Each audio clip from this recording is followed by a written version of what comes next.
Do you believe that what your partner doesn't know won't hurt them? No. Well, it depends. Like if it's a really small thing, you know, I don't think it's going to hurt the partner. But if it's a big issue... Yeah, it depends on what it is. Maybe. Maybe. Maybe. No, I don't agree with that. In this relationship, I think that I should be upfront and honest with Barb, but I don't think she has to know about things that happened to me 10, 15 years ago or whatever. That, you know, she doesn't have to know every aspect of my life. That doesn't really, I don't think, affect her. Yeah, and I would agree with that too. If it's just some little thing about what you've put in the stew that you think is good for your husband and he doesn't like it, I wouldn't tell him what's in there.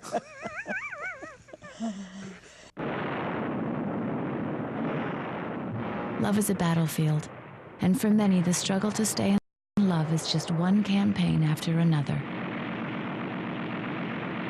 Leave any of that bourgeois? No. What are you doing here? You start laughing if I told you.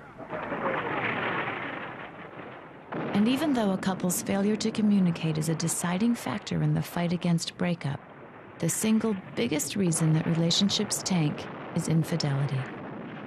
And the average for a marriage that ends in divorce is 7.2 years. The 7-year itch. Long-term relationships meet with incredible resistance.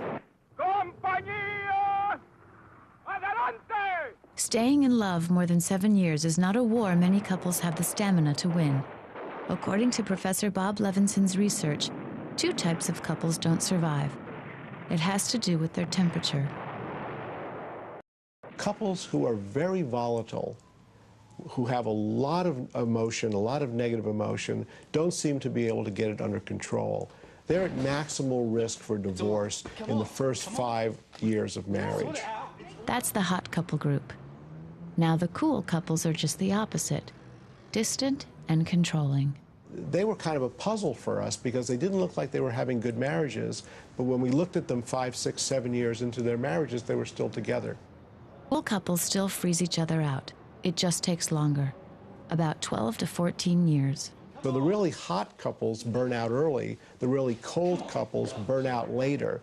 And it's the ones who are able to have a sort of a temperate emotional economy that seem to make it for the long haul. Too hot, too cold, or just right? The answer may seem obvious, but there's more. In my opinion, a great many marriages start to go south with the birth of a first child, because you get female absorption in the child and you start to get much more parallel living. Okay, hon, I'm going to go out there and make us secure. Okay, I'm going to make the domestic thing work. And suddenly this couple that was dating and partying and hiking and whatever they were doing together, now they're mom and dad. Actually, there are a myriad of danger zones for long-term marriages. Before the first child, after the first child, after the kids are gone, after you retire, and before you hit the old folks' home. The 7-year itch isn't the most likely time for divorce. It's just the average of all the potential catastrophes.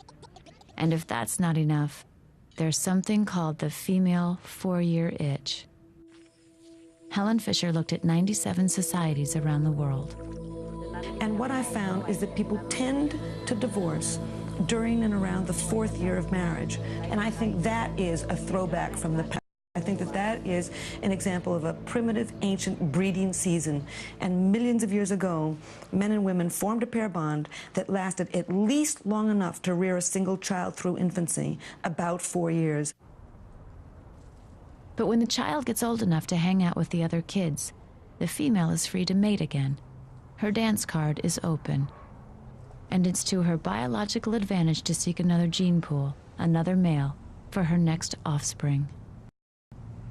So it seems almost as if we have a brain that is built to form pair bonds and then to become restless in long relationships and then to break up and then to fall in love again and form a new pair bond. With all these impediments to long-term love, it's a wonder any relationship survives into old age. There's more mystery than science to the art of staying in love.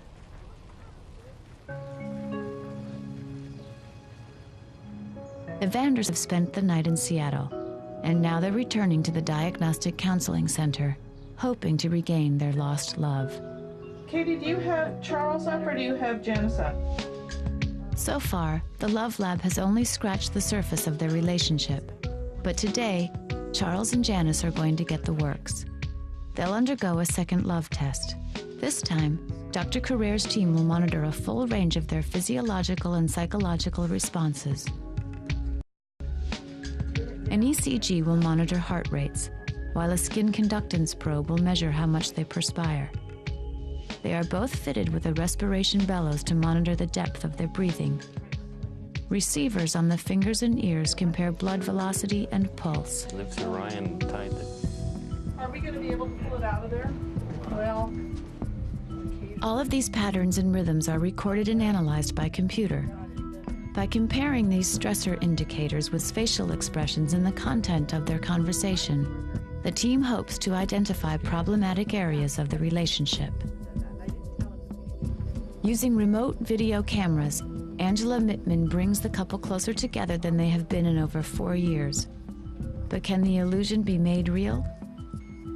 As computer programmer Catherine Swanson calibrates her computer, Dr. Carrere assigns Charles and Janice a personal problem to work on. so what I want you to do is to start to explore how can you move forward. And how long did I talk about this? 10 minutes. Okay. Even before they begin their discussion, the telltale signs are there. Remember the dimple of contempt and the eye roll? Watch Janice's face. That means go, I guess. That's what it says. Well, want me to start or you want to start? Go ahead.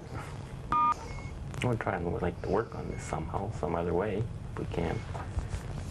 Maybe we could, The session begins.